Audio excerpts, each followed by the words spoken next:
that advice that you pay for to take your business, to grow your business, to take it to another level is really valuable, and it should give you a return on investment. So don't look at it as a cost, look at it as an investment. Yes, let's see it as an investment indeed. Always when we spend money in our business, we want to ensure there is a return on that investment. The thing is, I often hear startups saying, oh, it costs so much. Yes, of course there are costs. And in this interview with Jane Hillsdon, we talk about what are the costs involved. And as Jane says, look at it as an investment. Welcome to So You Want to Start a Business, the podcast where we interview business owners, entrepreneurs and other smart guests so we can learn what it takes to create, start and grow a business. As always, this show is brought to you by my book, So You Want to Start a Business, and you could grab an excerpt over at thestartupsteps.com. I am your host, Ingrid Thompson, and it is my absolute pleasure to bring you these interviews, and I thank you for taking time in your day to spend time with us. Each and every guest has their unique perspective on business, and today is no exception. Listen in and learn from Jane's business story. This journey started quite a few years ago, and there is a ton of wisdom in this conversation. Are you ready? Let's go. Hello, and here we are today with Jane Hillsdon. Good morning, Jane. Good morning, Ingrid. And tell us, what business are you in? What is your business? My business is Dragonfly Marketing, and we are a marketing consultancy based on the Mid-North Coast in Port Macquarie. And essentially, we help small businesses connect to their target audience, influence their behaviour, and ultimately grow. Sounds fantastic. Thanks so much. So when did you start this business? I started the business 10 years ago, and I started as a sole trader, simply freelancing to businesses locally when my kids were all very young. And then the business just kind of organically grew from there to what it is today. Fantastic. And why did you start the business? Was it about the children and the time of life? What was the reason for starting the business? Yes. Look, I've always been in marketing. I did a business degree and majored in marketing and advertising, and I had worked within that space, and I'd been working in Sydney in that space, and we'd moved up to Port Macquarie, and I had Alice, my eldest daughter at that time, and was pregnant with my second daughter. I now have 3 children. So I really loved what I did. I loved working in marketing, and I also felt it was very important for me to stay working and keep my brain engaged and keep myself engaged with a really fast moving and changing industry. So I originally started the business to provide me with the flexibility to not only do what I love, but also to give me a flexible solution that would allow me to be there for my children, because at that time they were all very small. But in all honesty, I probably need to be more present these days than I did back then. Are your children teenagers? Are they heading in that direction? No, they're my youngest is just about to turn 8, and Fleur is 10, my middle, and my eldest is 12. Okay, because my mum worked the whole time we were at primary school, and she said when we got towards high school that she actually felt we needed more of, and there's only 2 of us, but she said she just felt that it just changed, and she was needed, just what you said, need to be more available. Yes. I digress, Jane. Yes. But this is the joy of having your own business, isn't it? Is that you can start to shape that for what your family needs. Yes. So you wanted flexibility. Sorry, go on. Yep. No, go. That's fine. I was just going to say, so from your business, you wanted flexibility. Was there anything else you wanted from day one? No, look, when I started it was really just to kind of fill a gap. I was so kind of entrenched in that young children stage that really all I wanted was something to keep my brain engaged. Yes.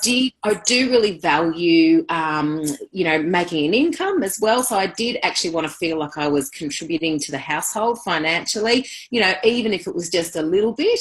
I just felt that I had a little bit more ownership over funds that we could spend as a family if I was contributing. But, the main reason was that flexibility, and it still is that flexibility. Like if I think now, if I had to ask for annual leave, or if I had to ask my boss every single time that I had to leave work to go to a, kids assembly or sports presentation, whatever the case may be, it would kill me. I would hate to feel that trapped. So the flexibility for me is so important. And I think, Jane, one of the things that's happened in the corporate world and in the business world is they've realised there has been a need for them to be more flexible as well. So that kind of going cap in hand and begging for half a day off, it doesn't happen quite as much, because I think they've learned that in order to keep good people, they need to be able to offer that same flexibility. Yeah. But that's for another discussion, isn't it? So one of my... Sorry? No, what I was going to say was, yes, I think organisations are starting to see that. I don't know whether it's different in metro areas. I'm obviously based in Port Macquarie, which is regional. Yes, they are starting to see that, but in reality, I'm not seeing that flow through on on a larger scale. Certainly my husband works for a very large corporation in Port Macquarie, and there's no way that they're even close to that level of thinking. Okay, so it is more sort of city-based in those, that's a really good observation, Okay, one of my favourite questions is, when did it feel like the business was real? When did you feel like you were in business? Yeah, and that's a great question, because there's probably been a couple of milestones along the way, and because I didn't actually intentionally start out for this to be a business necessarily, I was kind of just doing some freelance work to plug a gap, as I said before. And then it's kind of organically grown into what it is, and now of course I'm very driven to build it as a business. But I think the day that probably the first time I realised that I had that this was a business, that this was a thing, was the day that I realised I had more work that I was actually capable of completing myself, and that I would actually have to hire someone else to help me out. And I distinctly remember, I remember it was probably 3 or 4 years ago, and I distinctly remember that point when I thought, I can't actually do this all myself. I need some help. That's a fantastic answer. Thank you so much. Everybody's answer to that is so different. It's one of my absolute favourite questions for that reason. It just brings out such a different point in that business journey. So now you're a marketing person, so you know, like you're figuring out what customers want. But how did you know that people needed what you were offering? That this, you've been in marketing a long time, you help small business. I mean, it's a bit of a no-brainer, but how did you know that really and truly people wanted what you were offering? Yeah, look, and as you said, marketing is a necessary function for most businesses. So marketing as a service will always be something that will be in demand to some extent. Why me though? How am I confident that I'll be employed in years to come by businesses?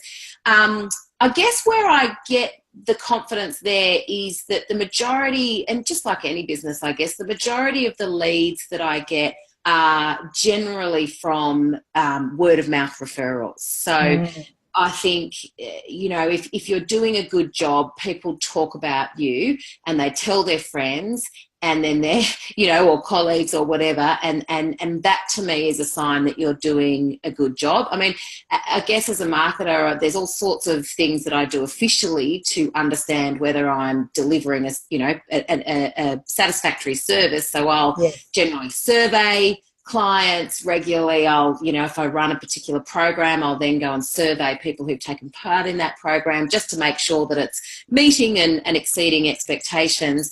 However, I think the biggest indication for me is that word of mouth has absolutely helped my business grow. Marketing, while it's a necessary service for businesses, it's evolved so much over, the last 10 years that I've had this business. So to keep myself relevant, I have had to majorly skill up and educate myself to be able to keep up to date with all of the technologies. It's evolving so quickly. So again, that's a huge part of me, keeping myself relevant in this arena. And it truly is, you can't set and forget with marketing and that sort of a business. Well, actually, you can't really set and forget with any business these days, can you? No. So there wouldn't have been a lot of need for money in the early days. There's some of the costs, but how did you cover those costs? And you can tell us as much or as little as you want to tell us, but, how do you fund that early days? Yeah, look, and you're right. Because it did kind of grow organically and quite slowly in that first, say 1 to 5 years was quite organically and slowly. So I've always just self-funded the business, and I've never really had to draw on any credit. I'm also very fortunate not to have many costs associated with running my business day to day, which is great. The major costs, I've now moved into an office in town, and I do employ some staff. I did have some permanent staff, but I remodeled to employ some contractor staff instead, because again, permanent staff just did not fit with my business model and value of flexibility. I felt that was what really kind of constricted my business.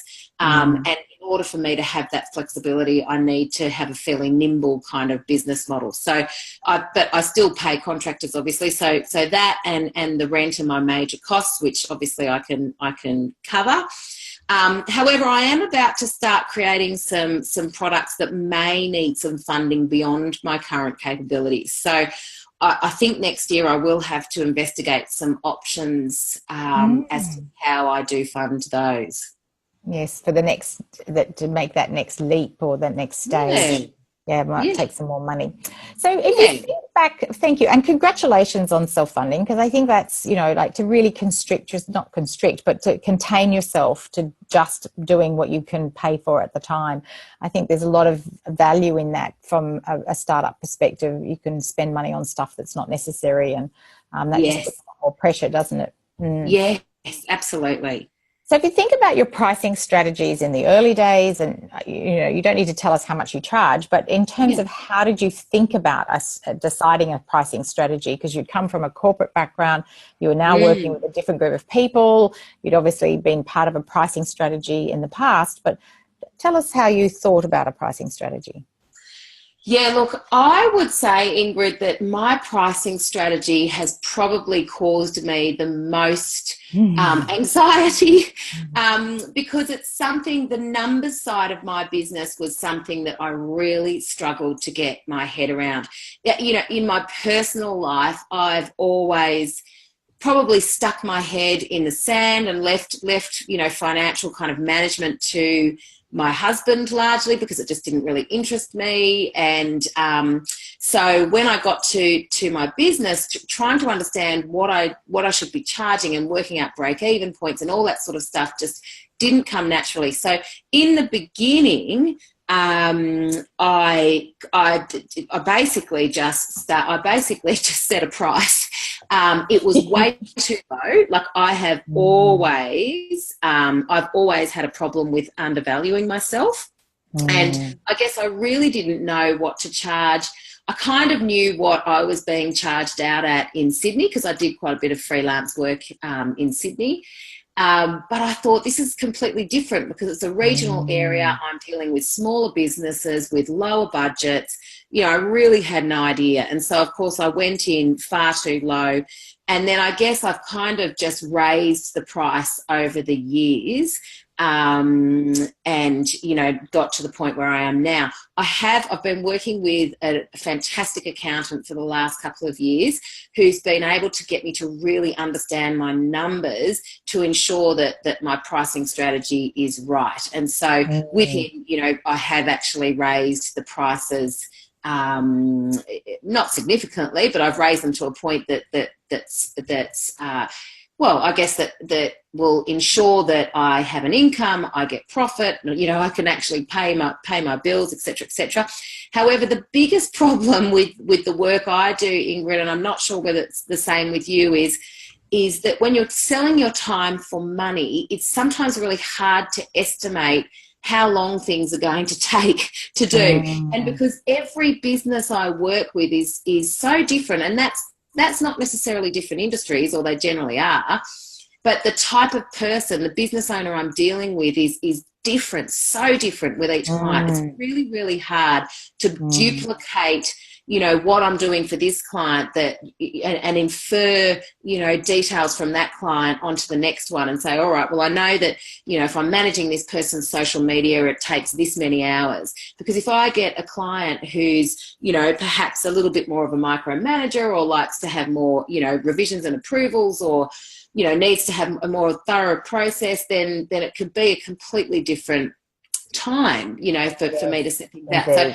each project's really different. So the estimation's really different. So the other thing we also get in our industry is scope creep, so we start somewhere, and then as we're working together, well, wouldn't it be great if we could do this, this, this, and this? So that's another thing to manage. And more than the actual hourly rate or the project rate is making sure that I don't, experience scope creep, and that I do estimate, how much time and how much resource I will need to put towards each project or client. Yeah, that scope creep's a real killer, isn't it? Being really clear about boundaries and how much more you do and how much more time you do, and it's because I just find, and not so much anymore, I'm much better now, and now I have so much more appreciation of how important it is to actually charge correctly and accordingly, and value myself. I'm okay with it now, but it really was a hard thing to do. And I think because of naturally wanting to do the best and be the best for the client, sometimes that's where we can tip over the line as well. When we're service providers, we're wanting to provide service, and, that people can inadvertently, they're not even, thinking they're taking advantage, but they just go, oh yeah, well, that'll be really nice, but no understanding of just how long it takes to do that particular thing. So, and that's what I was going to say before I lost my train of thought. But yes, it's not I don't like having the money conversations. I don't like spelling it out, and I find it quite confronting. And as I said, I'm a little bit better about it now, but I do find those conversations a little bit awkward and confronting. So, I shy away from it and probably undervalue it. So I don't have to have those conversations, which is really bad. And as I said, I'm much better now that I know how important it is. But it's taken a while. It does take a while, doesn't it? So, and thank you for that, Jane. That's a very honest and open answer. So exit strategies, have you thought about it? Is it, you don't have to have one. I'm just curious if you've thought about what happens at the end. Or?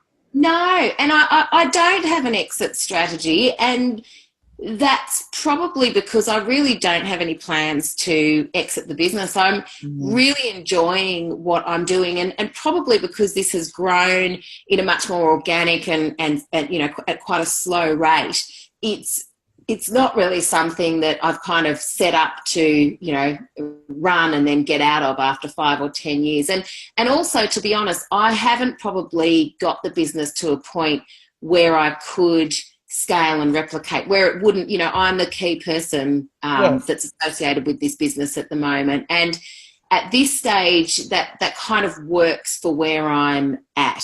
So the next phase that I referenced before, the next phase of my business is to build some products that will help me replicate and scale my expertise. And so at that point, I could start planning for an exit strategy. But at this point, I'm having such a great time doing what I'm doing. It works for my lifestyle. So, my kids are still young. They're just about to hit high school. So there's no real reason to change it at this point. Indeed. And that is a legitimate business model today. I think this is one of the things. The old model was build something and scale it. And there's a lot of the tech people get super excited about, billions of dollars and things. But there's a very viable, legitimate business model that says this gives me the lifestyle I want right now. And that if there's nothing at the end, we turn off the lights and we close the doors, and that's the end of it. That it gave me this for so long, and it doesn't actually have to be sold to anybody. It can just turn off the lights and we're off. That's right. Yeah, exactly. So if you think back to those early days, and I know it's a while ago now, but is there something you wish you had done differently? Yeah, and look, it comes back to the pricing. And I still think I can do this so much better, but it's valuing myself and not, simply just not undervaluing the expertise I bring to the table. I have a lot more confidence in myself now. And I think too, over the last 10 years, I have really, really grown, and my experience has grown. And I haven't actually calculated it, but I was wondering the other day, and I must have done in excess of 10,000 hours, but I was kind of thinking of the concept of that 10,000 hours that is referred to in the Outliers book. And I thought, I think I've probably just hit that stage where I've been doing, I have been doing marketing for so long now that I just really get it. I'm so confident to go in and just be able to talk to businesses and advise businesses purely from the IP that's in my head. And to me, that helps give me confidence. And I recently won a national award for my marketing. And again, that just did so much for my confidence. And it shouldn't, I should have been confident and valued myself before that. However, I don't know whether it's a female thing or whether it's just, because I've just been working by myself for the last 10 years, and you don't get those performance reviews, and you don't get, the pats on your backs or the promotions or those sorts of little prompts that in the corporate world would be telling you that, you're doing a good job and you're progressing in your career. You don't get that as a small business person. Yeah. So to me, I'm constantly fighting with that putting a value on myself. Jane, congratulations on a national award. Oh my gosh, I just didn't want to break your flow there, but man, congratulations. But one of the things that I like to talk to people about in terms of when they're thinking about starting a business and people who are starting early is every day is to just look at what you've done today. Did you get a new client? Did you make a phone call that you were scared to make? Did you, write a brief paper? Did you publish something on LinkedIn? What have you done today? And then at the end of the month and the end of the week, you go back and you say, what have I done for this week? And, years ago when I worked in corporate, we used to have a weekly briefing sheet at the end of our week, and we had to say what we'd been working on, what projects we'd been doing, and we used to have to just submit it up to our manager. I still do that. 15 years later, I don't have anybody to give it to, but at the end of the week, I go, okay, so what have I done this week? And my partner has just made me. He said, I want a list of everything. He said, I want every single thing you've done this year. I want your accolades on a list, on a large post-it note on the wall. He said, Ingrid, come on, because, we all get into that. And we was like, oh, my gosh, there's so much still to do. He said, yeah, but look at what you've done. And we get into this, look at what there is to do, and we forget what we've done. And I just stood the other morning, I made a cup of tea, and I thought, okay, so what have I done? And I had to get a second big post-it, big piece of flip chart paper to write. I have big writing, but we need to do this daily. We need to do it weekly. So that for anyone listening, if you're really wondering, or if anyone's struggling with that sort of wondering, what am I doing? There's nobody giving me a performance review. Give yourself a performance review. Yes. Really important. I think that's a great idea. And you're right. I think as we put projects to bed, we tick them off the list and then they're out of sight, and even if you were talking then, I was thinking, oh gosh, I'd be lucky to remember what I've achieved this year. But I'm sure once you start actually writing it down, you will be remembered. And as you said, I think you'd be very pleasantly surprised. And Ingrid, I think I'm going to do that this week before I break for Christmas. I think that's exactly what I'm going to do. That's a great idea. So it can either be fueled with a cup of tea or it can be a glass of wine. It depends on what time of day you're doing it. So, it's completely up to you, Jane. Yeah. And the other what you want to do. Okay, so slightly different question from what you wish you'd done differently at the beginning. But is there something you wish you'd known from the start? Because I see that as a different question. Yes, and look, it is a different question. However, it probably stems back to the same thing for me, and that's just how important the key numbers are. So, and when I'm still learning this, and again, you know, I credit my accountant, who's brilliant in terms of just taking it really slowly and kind of one step at a time with me. And I was explaining it to someone the other day. I think it took us our first 4 sessions just for him to truly get the break even number, you know, in my head. But he's worked with me not only for, and you know, I guess people who are savvy with numbers, they get that. And I guess as a concept, it wasn't that I didn't understand that. It's just how that, knowing that and making sure that I was meeting that every month and working proactively to make sure that I met that every month, just fundamentally, you know, changed the way I approached my, you know, I guess revenue generation. But even things like, for me, again, you know, when you're selling your time, the productivity of not only myself, but my staff, and this was probably more pertinent when I had full-time staff, but, you know, making sure that they actually worked, they were productive. I think it was 80% that we used to work with, that 80% of their time was billable hours, and that only 20% of their time was actually, you know, faffing about doing whatever else you have to do. Which again, you know, and I use a timesheeting software. It's absolutely imperative for my business. So it's a fantastic timesheeting software called Harvest, and it will give me, you know, all the reports I need at the tap of a finger. And so I'm able to actually see exactly how many billable hours we do as a consultancy, you know, who's doing how many billable hours.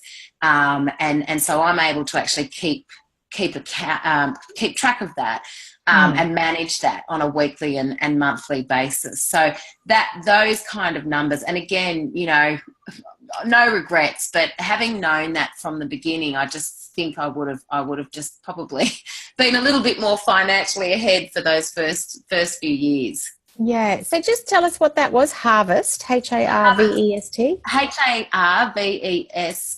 Yes. So it's literally a timesheeting software, but obviously it's an app on your phone, but it's also I use it probably most on my PC, and I literally just click a button when I start working on a particular project, and that's not just client projects. So this is how I end up invoicing clients as well, and making sure that I don't get scope creep. So, you know, if I've assigned 15 hours to a client's marketing, I can go in every week, just per month, I can go in every week to make sure that I'm not exceeding that.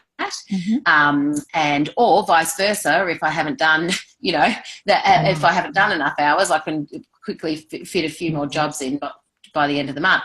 But it's also, I also keep track of what I spend time doing in my business. So, you know, if I'm spending time on my podcast or my business development, or, you know, just admin and emails or invoicing, you know, I just keep track of exactly what I'm doing there, so that if I ever need to pull reports to see where I'm spending the majority of my time, I can see that. That's terrific. And so that whole idea of understanding the numbers and the time and how that impacts your break even, it's such, you know, once you get your head around that, and I'm fortunately one of those people who actually does get numbers, yes. but I know how to make it really simple for other people to get, and it is, and you, as the person doing the explaining, it's magic when you see somebody understand it. Like, so that you know, your accountant probably, you know, remembers that moment. It's one of those things that you just do. Yeah, it is. Yes. It's quite lovely. So, okay, so clearly your accountant has been of great assistance to you. Who else, apart from or yourself, obviously? You can either name names or conceptually.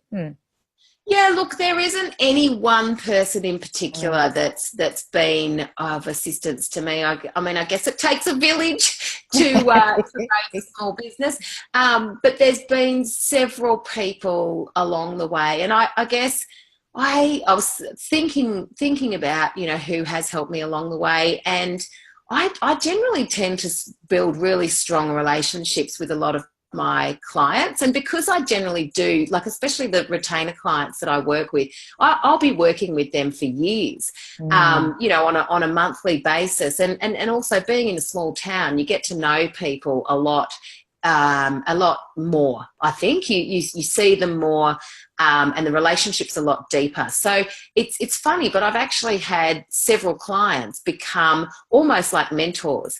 And so a lot of the time there's some clients that I'll call when I need to run past ideas, because I know, you know, that they'll give me that honest feedback, and I know that they know my business, and they also know that, you know, this kind of services I offer. So they've got that great insight to be able to give me honest feedback about things. But they're also, a lot of them are also really successful and established business owners. So I've been able to kind of ask them questions along the way, and they're very happy to help. But I've always surrounded myself in people, and always been, you know, members of local women's business networks and Chamber of Commerce, and any of those kind of groups where you can get yourself amongst people that are happy to kind of give that support. I haven't had an official mentor.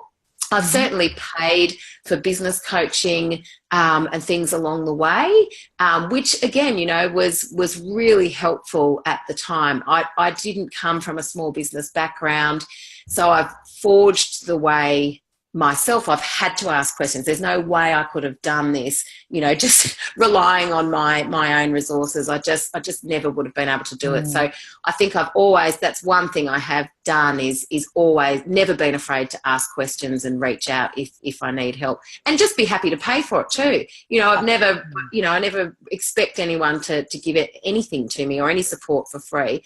And sometimes you need to. Sometimes you just need to accept that you have limitations, and there are some things that you're going to have to invest in to move you forward.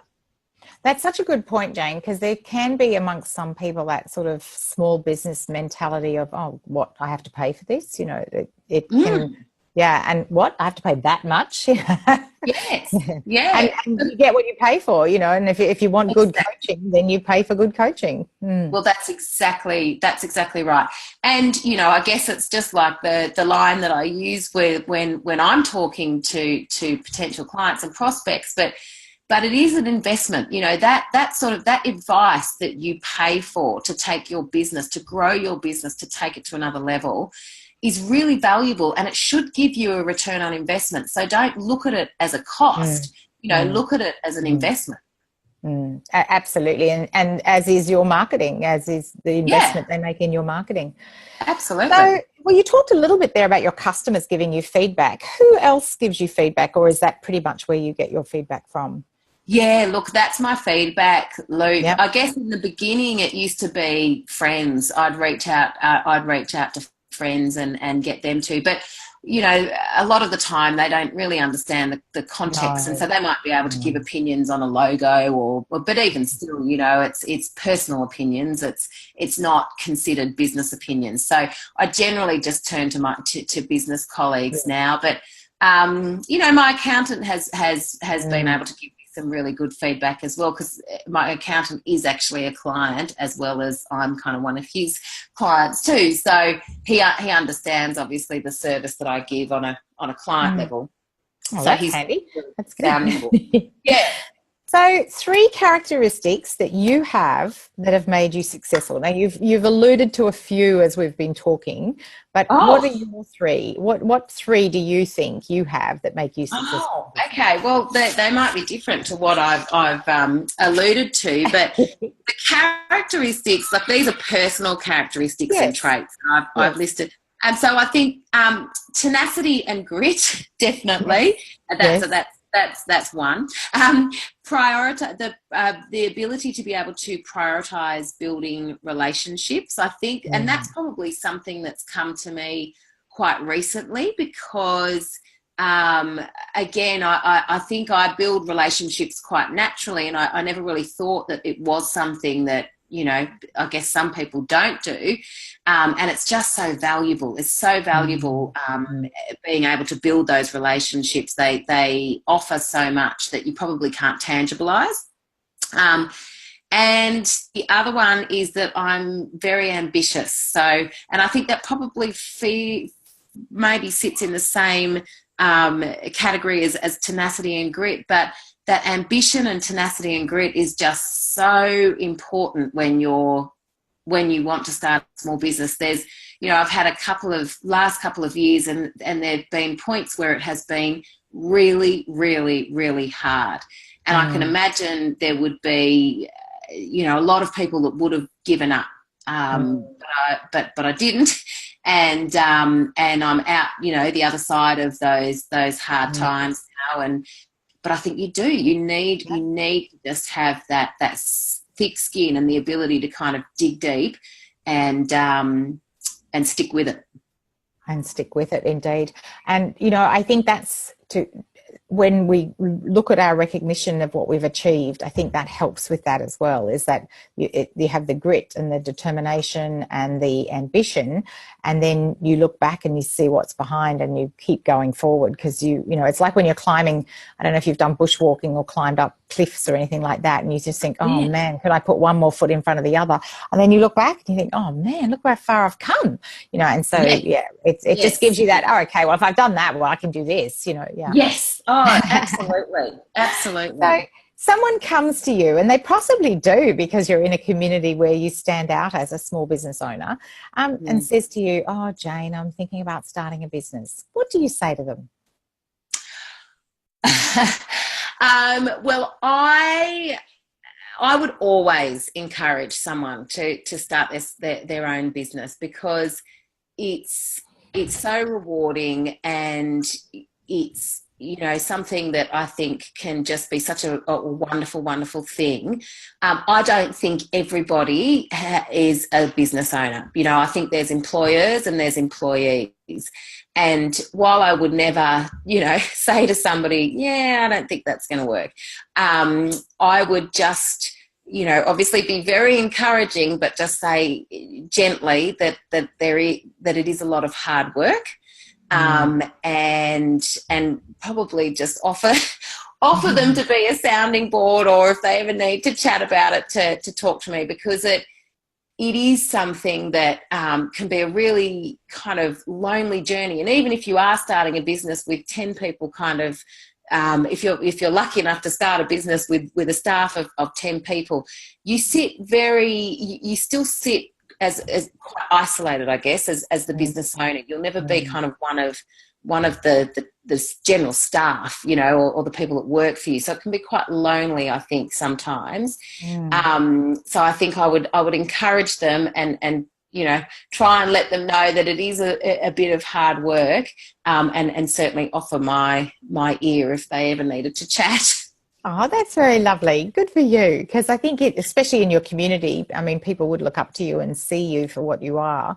And if you haven't already had people coming to you, they probably will. So the characteristics for a startup, what would you say if someone's, would you say to them, there's a couple of characteristics I think you need to have? Would you say something like that? Look, no, probably only if they asked. The first thing would just be to understand the numbers, and gosh, I'd probably even just say, just make sure you've got a good accountant, and if they didn't understand the numbers, my advice would be to make sure you've got a good accountant from the get-go. Make sure you understand your numbers. And just so you can start hitting the ground, I don't know, I see a lot of businesses here that have just zero control and a real tendency to stick their head in the sand when it comes to their numbers. And I see it quite a lot. And I just think if you go in on the right framework, and if you go in understanding, really understanding what it is you need to do financially, you just set yourself up for success. Yeah, thanks. That's very sage advice there, Jane. So as we bring this to a close, is there anything else you'd like to add, or anything that I haven't asked you that you think's important, please? No, I think we've covered it all, actually. Yes, no, that's been really enjoyable. I've really enjoyed answering those questions. I love talking about business. I'm usually the one interviewing because I have a column in a magazine and obviously our podcast. But I just love it. I love talking business. So I've really enjoyed it. Thank you. Yes, indeed. Me too, Jane. And it's also, especially because I have met you personally, having been on your podcast and then to have actually met you face to face, it just makes that conversation so much nicer, doesn't it? So yes, thank you. And thanks. I'm sure my listeners are thanking you very much as well. And thanks. No problems. I've really enjoyed it. Thanks, Ingrid. Thanks for listening. And what are you taking away from our interview conversation with Jane? She really is inspiring, isn't she? And what a truly honest reflection on her experience as a business person. Do you resonate with what she said about valuing herself and feeling confident in what you know and what you do? Is anyone going to set up their own weekly briefing sheet? I'd love to hear from you if you are. Ingrid@healthynumbers.com.au if you want to send me an email about that. My huge thanks to Jane for this interview conversation. And as always, you can find full transcripts of all the podcast interviews over at my website, healthynumbers.com.au, with the links and the show notes. If you have any questions about how to create and start your own business, please shoot me an email, ingrid@healthynumbers.com.au. I answer every email personally. Let me know what you're working on. Where are you stuck? Where do you need some assistance? As we always say, ideas without action, well, they're just that. They are ideas. What actions are you inspired to take today based on what my conversation with Jane? Are you going to put in fact a weekly briefing sheet? Till next time, thanks for listening.